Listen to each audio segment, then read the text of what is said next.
পৃথিবীর ইতিহাসের সবচেয়ে বড় হিতাকাঙ্ক্ষী হচ্ছেন মুসা সাল্লাম, কারণ নিজে দোয়া করে নিজের ভাইকে নাবি করেছেন। আজ তো ভাই ভাই শত্রু তো বোঝা যাবে না, কি চমৎকার বাপরে শত্রু, মানে এক ভাই আর ভাইকে দেখতেই পারে না, কিন্তু মুসা সাল্লাম কত বড় হিতাকাঙ্ক্ষী, নিজের ভাই জন্য দোয়া করছে আল্লাহ তৈরি করে দাও।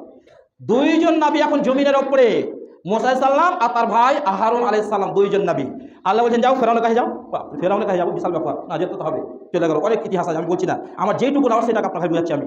এবার সাপের খেলা হয়ে গেল, সাপে জাদু, এটা জানছেন আপনারা, জাদু হয়ে গেল, যখন পরাজয় হয়ে গেল, জাদুঘরে যখন ইসলাম কবুল করলো, বুঝতে পারলো আমরা যেটা করলাম এটা তো জাদু, কিন্তু মুসা আলাইহিস সালাম যেটা করলো এটা জাদু হতে পারে না, এটা অবশ্যই মুজিজা আল্লাহর পক্ষ থেকে, না হলে আমার সাপ কই খেতে পারে, এটা হতে পারে না। তখন তারা ইসলামে প্রবেশ করলো, ইমান নিয়ে চলে এলো।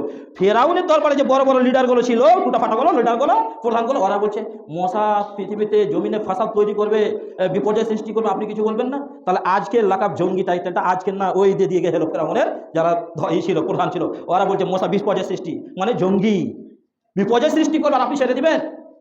তখন আবার ফেরাউন জারি করলো কি, এই শোনো, ফেরাউন বলছে যে বানি ইসরায়েল ঘরে সন্তান জন্ম হলে আবার জবাই শুরু করে দাও, এক মোসার জন্মের সময় জবাই করো, আর এখন স্বয়ং মুসা সাল্লাম আল্লাহর নবী হয়ে মাটির ওপরে, হারুন আলাইহিস সালাম আল্লাহর নবী হয়ে মাটির ওপরে, আর এখন ফের আবার ফেরাউন ঘোষণা করছে যে মুসা সাল্লাম বানি ইসরায়েল পুত্র সন্তান হলে আবার হত্যা করে দাও, জবাই করে দাও।